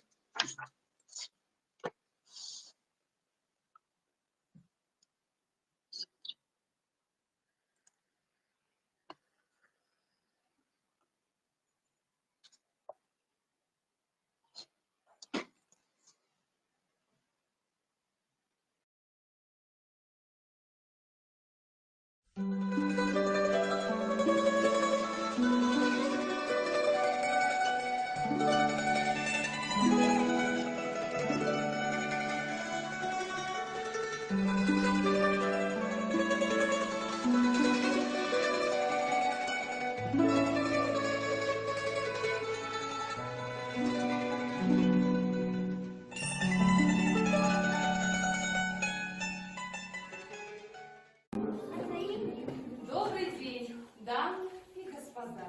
Мы рады приветствовать вас на празднике рыцарей и принцесс. Сегодня мы окажемся с вами в Средневековье. А вы знаете, кто такие рыцари? Да! Ребята, рыцарь готов бороться за помощь другим? Да! Да, рыцарь благородно и возвышенно относится к женщинам и девушкам? Да. Когда-то в середине века повсюду жили рыцари, и жизнь была их нелегка, железной амуниции. Гордились рыцари собой, мечами и доспехами. Играли рыцари судьбой и на турнире ехали. Но вот 5000 лет назад не стало их на свете. Но так лишь только говорят. Мы не согласны с этим. Ребята, а в нашей группе есть рыцари? Да! Настоящие рыцари? Да. Ну, тогда рыцари перед выходом в турнир всегда давали клятву. И мы, ребята, тоже сейчас с рыцарями дадим клятву, да? Да. Клянемся рыцарями быть? Да. Клянемся? Клянемся. А значит, доброте служить? Клянемся. За слабых заступаться? Клянемся. И просто так не драться? Клянемся. Всегда спасибо говорить? Клянемся. Клянемся рыцарями быть? Клянемся. Клянемся, клянемся. Молодцы. А мы сейчас приглашаем наших придворных магов показать нам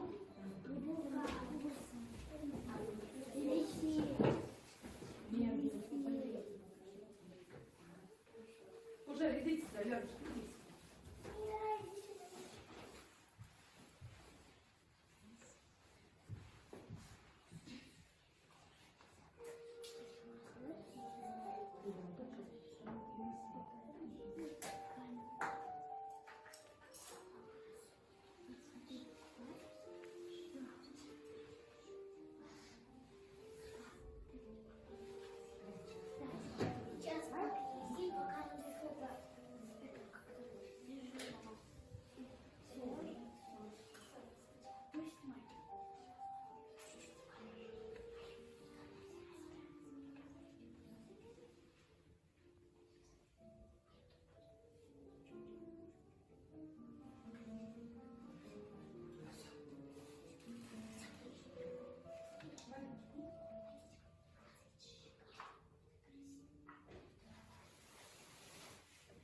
Теперь наши принцессы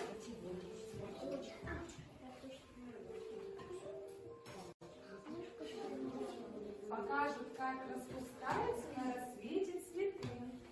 Да?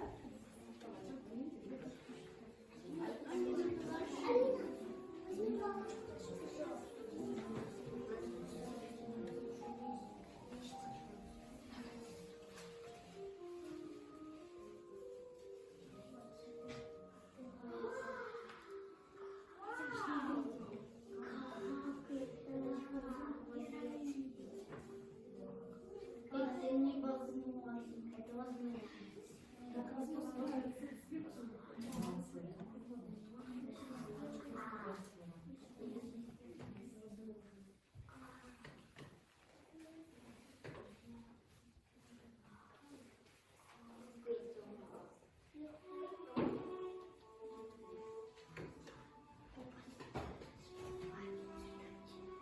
Ну что? Распустились цветы?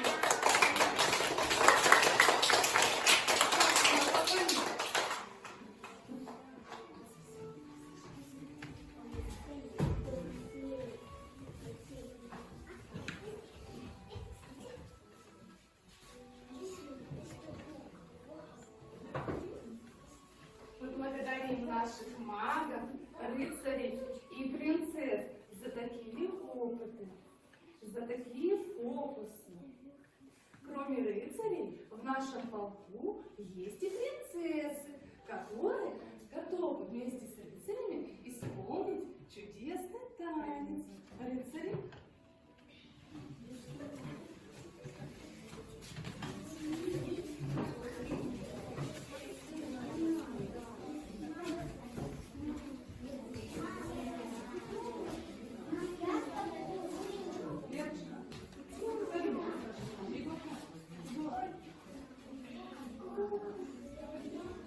Вы намоете свет?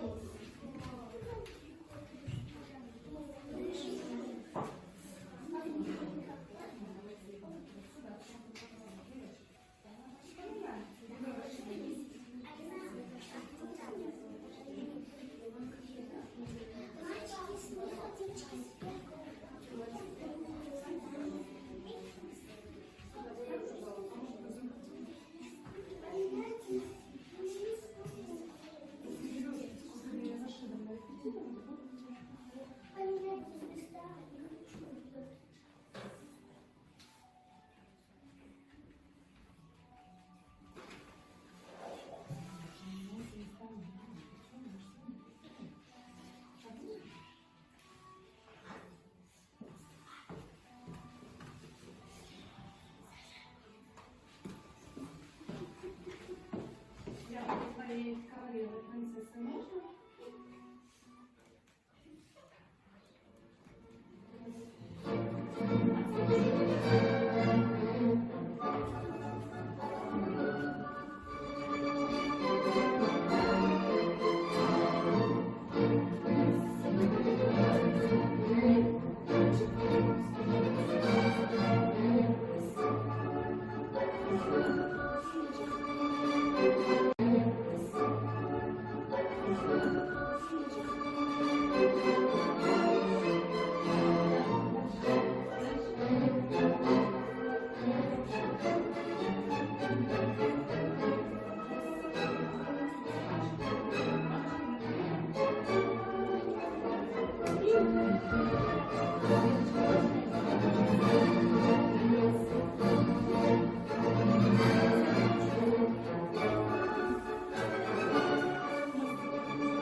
Чудесный танец.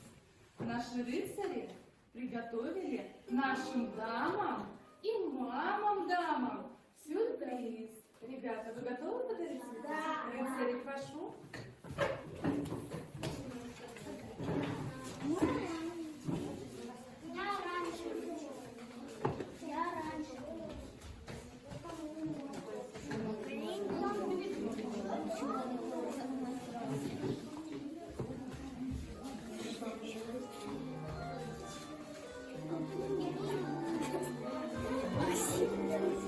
Девочкам подарите мальчикам нашим? Да.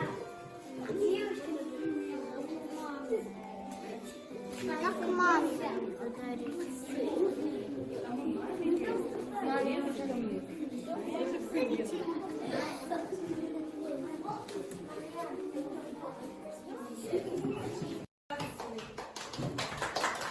Нам очень приятно.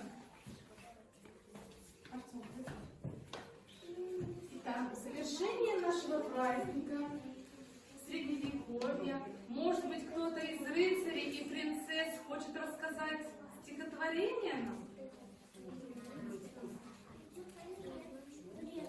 Девочки, хотите?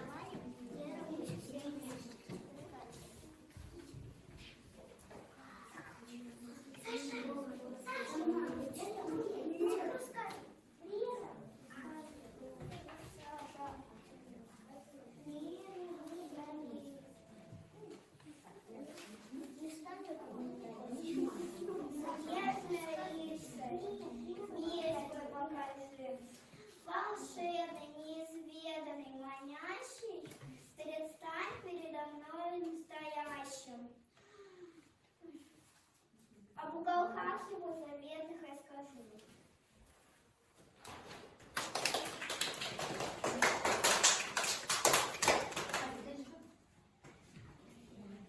Мой любимый маленький рыцарь, ты всегда мне на помощь спешишь. Всего веры сможешь добиться, ты всегда меня рассмешишь.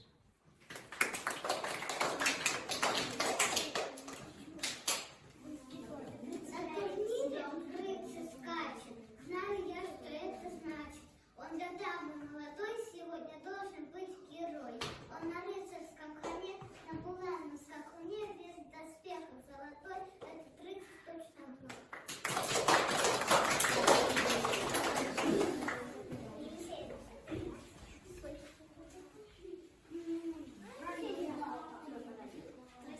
Ну и в заключение нашего праздника рыцари наши пригласят наших мам на белый танец. Мальчики.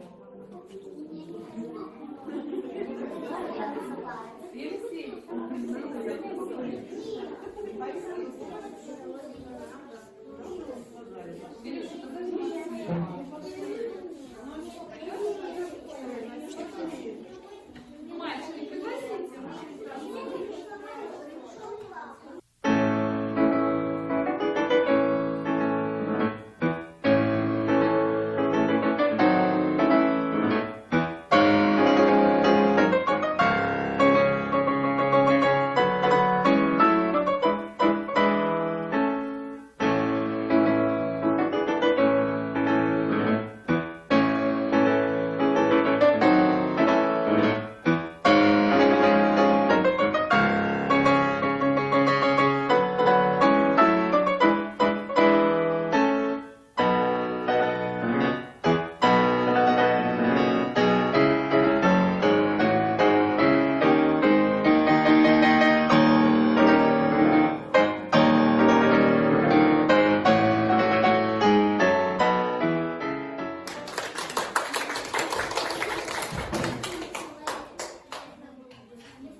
подошел к концу.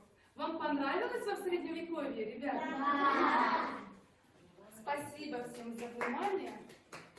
Спасибо.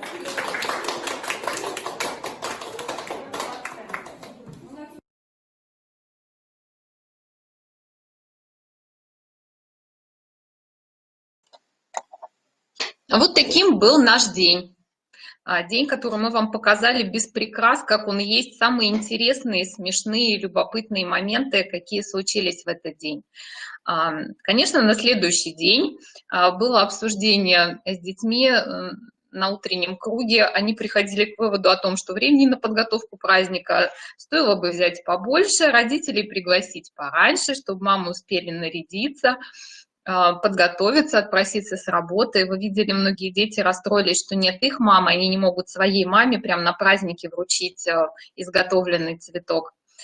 Дети сожалели о том, что плохо успели отработать свои фокусы, и танец получился без Езли Рашидовны не таким впечатляющим. Да. Так что в любом случае эта идея детей, поддержанная педагогами, с ними работавшими в тот день, она имела свой опыт, свое значение и свое отражение в их последующей деятельности. На сегодня наш стажировочный материал заканчивается, поэтому я приглашаю Марину Владимировну. Мы с трепетом ждем вашего мнения о том опыте, который был представлен вам сегодня.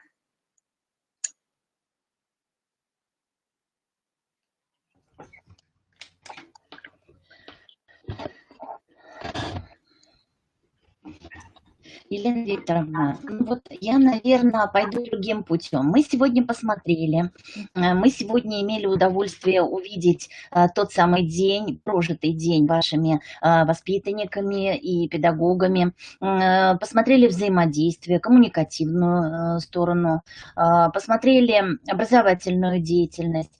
Но прежде чем давать какие-то оценки, я бы очень хотела, чтобы сначала, наверное, высказались те педагоги из других детских садов, которые видели сегодня, посмотрели, и мне очень важно их мнение, а я бы, наверное, обобщила уже вот то, что получилось или то, что не получилось. Вы сегодня очень хорошо об этом говорили, и, наверное, мы пришли бы к какому-то единому мнению или, может быть, даже каким-то советам, вот, что правильно, что можно доработать немножко, какие бы дали какие-то небольшие рекомендации.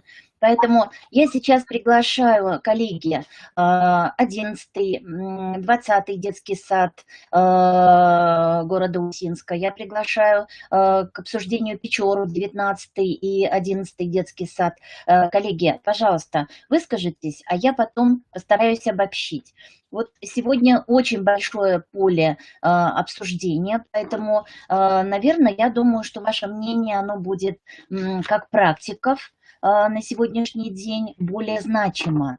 Очень бы хотелось, чтобы высказалась Алена Николаевна Дучко из Усинска. Вот если она как таковая есть, пожалуйста, я приглашаю вас к разговору. Ну, кто первый? Не стесняйтесь, пожалуйста, потому что начинать всегда очень сложно, но тем не менее вы все видели.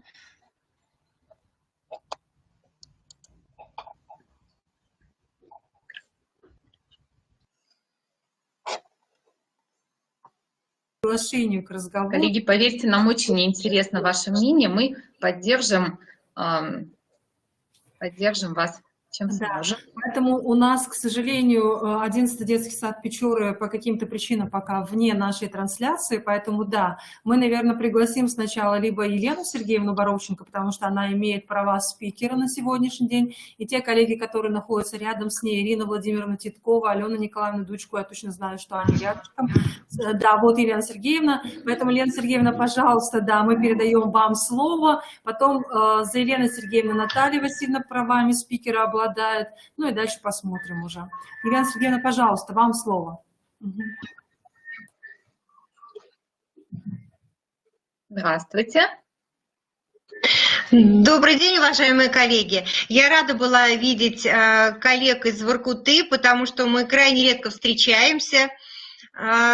Ну, я очень рада, что вы поделились своим опытом, потому что очень много интересных находочек, которые мы обнаружили для себя на самом деле. Я прошу прощения, Алена Николаевна не сможет к нам присоединиться, она уже работает с детками, уже время начала 4-го, поэтому она занята. Но поверьте, Алена Николаевна все смотрела, мы с ней делились впечатлениями. Мы поражены вашей богатой средой. Мы мечтаем, может быть, о том, чтобы у нас было что-то подобное. Что бы я хотела сказать из того, что я видела? Ну, интересный праздник получился у детей. Может быть, я бы задала вопрос о том, насколько они понимают, что такое Средневековье, как они познакомились с этим совсем. Вот такие вопросы. Знаете, еще что хотела бы спросить? Может быть, спросить или ответят ли мне коллеги? Я не обратила внимания, может быть, или я не видела, как дети выбрали для себя вид деятельности во время подготовки вот к этому празднику. Как они выбирали, кто будет экспериментировать, кто будет изготавливать атрибуты к этому замечательному празднику. Ну, вообще я хочу сказать, что видно, что коллеги серьезно занимаются этим всем. У них такая вот работа очень такая заметная, потому что сама технология план, дело, анализ, она такая четкая, она основательная. Мы пытаемся пока еще только к этому приблизиться, а здесь видно, что дети не просто знакомы с этой технологией, они уже работают, и они знают, что они делают.